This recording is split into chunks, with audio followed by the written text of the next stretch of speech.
Bienvenue sur le podcast de NouvelleDanse.com. Ici, on parle de danse, de danseurs sans retenue.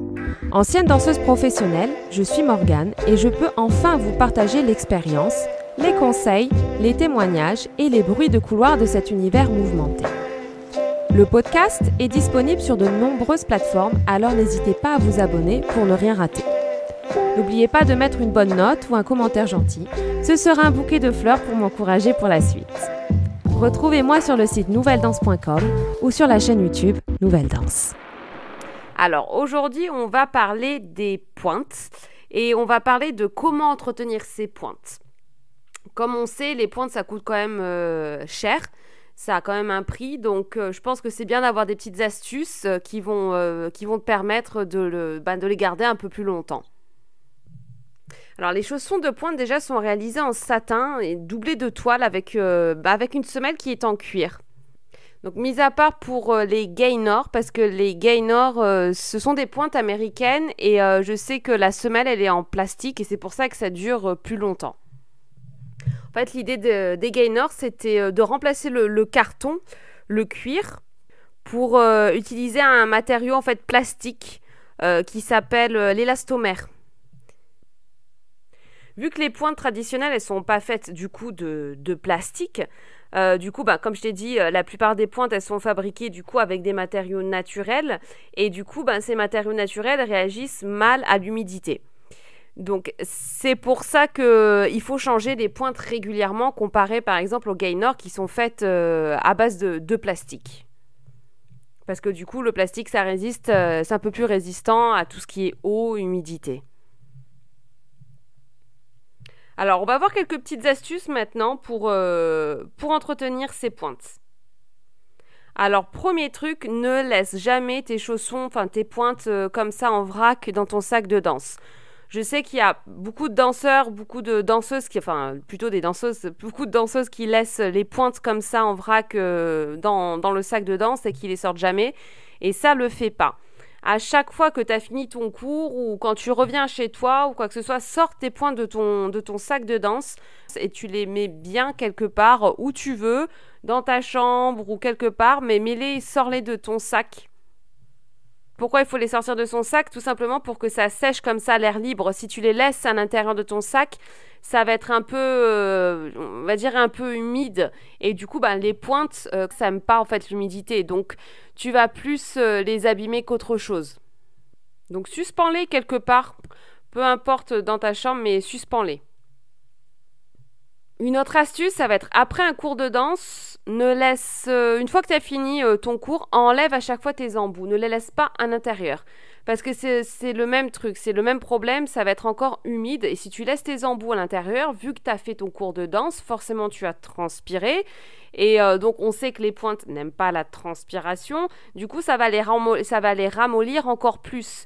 Si tu laisses comme ça tes embouts à l'intérieur et que tu les enlèves pas, et ça va les ramollir. Donc enlève bien tes embouts quand tu as fini ton cours de danse, tu enlèves tes embouts et tu laisses tes pointes sécher, tu les ranges pas, tu les laisses bien, tu sépares bien ton pied droit, gauche et tu les laisses sécher. Ce qui est bien, c'est du coup pour les laisser sécher, essaie de trouver un endroit sec quand même pour les laisser tout simplement à l'air libre. Une autre astuce, tu peux nettoyer tes chaussons, nettoie tes chaussons quand tu vois qu'ils commencent à être un peu sale, c'est tout simplement déjà pour une bonne hygiène au niveau de tes pieds, mais pour les garder aussi en bon état plus longtemps. S'il y a des taches, je te conseille de prendre un petit chiffon humide et de les enlever en frottant délicatement. Ne les mets pas comme ça dans la machine à laver, parce que je sais qu'il y en a qui le font. Comme je t'ai dit, les pointes, ça supporte pas l'eau, mis à part les Gaynor, c'est un peu différent, mais des autres pointes, ne les mets pas comme ça dans la machine à laver. Donc tu prends un petit chiffon humide et tu les nettoies comme ça délicatement. Une autre astuce que moi j'ai fait pendant aussi longtemps, que beaucoup de danseurs font, c'est d'avoir 2 paires différentes pour les pointes. En fait ça va te faire durer beaucoup plus longtemps. Si tu utilises en fait à chaque fois ta même paire de pointes, elle va s'user très facilement. Après ça dépend, si toi tu l'utilises, tu fais des pointes vraiment rarement ou une fois par semaine, t'as pas besoin d'avoir 2 paires de pointes. Mais si tu en fais pratiquement tous les jours, je te conseille d'avoir quand même toujours 2 paires de pointes pour alterner un petit peu. Je sais que par exemple, moi je gardais une paire de pointes pour tout ce qui était un peu plus échappé, pirouette, parce que du coup j'avais besoin d'une paire de pointes un peu plus solide, un peu plus solide tout simplement. Et j'avais une paire de pointes pour tout ce qui était petit saut, petite batterie, donc qui était un peu plus souple, qui avait une semelle un petit peu plus souple, et j'alternais comme ça pendant le cours de danse. Et finalement ça me faisait, on va dire, économiser des paires de pointes. Quand tu sautes avec les pointes, forcément, tu vas ramollir un peu la semelle, donc elle va être plus souple. Et du coup, si tu utilises la même paire de pointes pour tout ce qui est échappé, saut et tout, et ta paire de pointes, tu vas l'user en peu de temps. Franchement, en quelques jours déjà, elle va être carrément molle. Donc, essaie, si tu peux, de garder une paire de pointes seulement pour tout ce qui est saut, petite batterie. Et même si par exemple c'est toujours bien d'avoir 2 paires de pointes, si toi t'en as lavé une la veille, un petit peu, ou que tu sens qu'elle est encore humide, qu'elle est pas encore, que ta paire elle est pas encore sèche parce que t'as fait un cours, je sais pas, la veille le soir, et que tu sens que tes pointes sont encore humides, c'est pas bon de les remettre directement après. Donc il vaut mieux avoir une autre paire de pointes quand même au cas où, comme ça tu laisses les autres sécher. Et comme ça, tu utilises ton autre paire. Donc moi, je te conseille toujours, si toi tu en fais régulièrement bien sûr, mais d'avoir toujours 2 paires de pointes.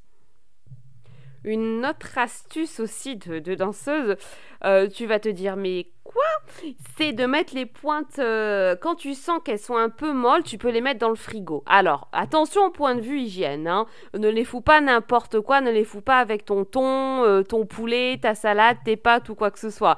Si tu as un petit endroit dans ton frigo, essaie de les mettre à l'intérieur. Tu peux les mettre dans un plastique et le mettre dans ton frigo parce que les pointes, ça sent pas forcément bon non plus. Mais ça marche bien en fait, ça te les durcit. C'est important car le froid, ça aide à rendre les pointes plus résistantes. Donc finalement, tu vas pouvoir les utiliser plus longtemps. Et parce que comme je t'ai dit, du coup, la chaleur, ça rend les semelles molles. Donc c'est une petite astuce. Moi, je me souviens que je le faisais aussi des fois quand j'étais à l'école. Et c'est vrai que du coup, j'avais mes 2 paires de pointes. Et quand je voyais qu'il y en avait une qui était un petit peu molle, j'attendais quand même qu'elle soit sèche, qu'elle soit pas humide ou qu'elle sente pas la transpiration, bien sûr. Mais après, je les mettais dans un petit plastique et je le mettais dans le frigo. Et c'est vrai que ça les durcit quand même un petit peu. Du coup, c'est bon. Je dis pas que tu vas les garder des mois et des mois, mais ça te permet de les garder quand même quelques jours, quelques semaines en plus. Maintenant, également, dans certains magasins de danse, on a la chance quand même d'avoir du vernis durcisseur pour les pointes. Donc, dès que les pointes commencent à ramollir au niveau de la plateforme et de la semelle, c'est vrai que ce vernis va t'aider quand même à prolonger un peu la vie de tes pointes. Donc en général, le liquide, tu peux le verser là où tes pointes sont molles, donc ça dépend au niveau de ta semelle et de ta plateforme. Tu peux le mettre comme ça à l'intérieur et par contre, il faut que tu attendes que ça sèche. En général, il faut attendre sécher bien 24 heures. Et c'est vrai que ce vernis, ça peut t'aider quand même. Enfin, moi, je sais que ça m'a quand même aidé quand je pouvais pas toujours acheter des paires de pointes pour X raisons.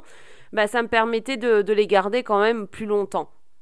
Donc si tu peux, je te conseille quand même de prendre du vernis, ce vernis quand même pour les pointes. Donc voilà, je t'ai dit quelques petites astuces. Alors le plus important, ce qu'il faut que tu retiennes, c'est ne laisse pas tes pointes en pougnaf dans ton sac. Sors-les à chaque fois de ton cours de danse ou même quand tu danses pas, ne les laisse pas dans ton sac. Enlève bien tes embouts tout le temps dans tes pointes, ne les laisse pas à l'intérieur parce que sinon ça va rester humide et on sait, comme je t'ai dit maintenant, tu sais que les pointes, ça aime pas la chaleur, ça aime pas l'humidité parce que ça va les ramollir. Si tu sens qu'elles commencent à ramollir, mets tes pointes, tu peux essayer de les mettre dans le frigo, tu les mets dans un plastique, tu enlèves bien tes embouts bien sûr pour les mettre dans le frigo et tu les mets dans le frigo. Laisse-les à l'air frais pour que ça sèche bien. Enlève toujours tes embouts quand tu finis tes cours de danse. Et bien sûr, essaie d'avoir quand même toujours 2 paires de pointes pour alterner. Et si tu peux, un petit coup de vernis de temps en temps quand tu sens que la semelle ramollit ou que la plateforme se ramollit, ça peut rallonger l'état de vie de tes pointes. Donc j'espère que ces petites astuces t'aident et vont t'aider. Je vais mettre dans pas longtemps une vidéo sur YouTube concernant encore les pointes parce qu'on m'a posé souvent la question pour savoir quand est-ce que les pointes étaient cassées et quand est-ce qu'il fallait les changer. C'est vrai que ça peut être intéressant et vu que j'ai pas mal de paires de pointes qui sont quand même cassées chez moi, ça peut être sympa de te montrer ça et de t'expliquer quand est-ce qu'il faut que tu changes tes pointes et où est-ce qu'il faut casser les pointes, à quel endroit, parce que c'est vrai qu'on voit un petit peu de tout. Il y en a qui les cassent pas forcément au bon endroit, du coup quand tu montes sur pointe, ça fait pas forcément un joli coup de pied et je pense qu'il faut quand même faire attention parce que ça coûte quand même cher. Donc du coup, je te propose dans une prochaine vidéo sur YouTube de parler encore des pointes et surtout comment casser les pointes et quand est-ce qu'il faut les changer. En tout cas, n'hésite pas à t'abonner, à partager et à liker. Je te fais de gros bisous. On se retrouve bientôt dans un nouveau podcast. Bisous, ciao ciao. Bon, voilà, il est temps de faire sa révérence. Merci d'avoir partagé ce moment de danse et d'expérience. Le podcast est disponible sur de nombreuses plateformes, alors n'hésitez pas à vous abonner pour ne rien rater. N'oubliez pas de mettre une bonne note ou un commentaire gentil, ce sera un bouquet de fleurs pour m'encourager pour la suite. Retrouvez-moi sur le site nouvelledance.com ou sur la chaîne YouTube Nouvelle Danse.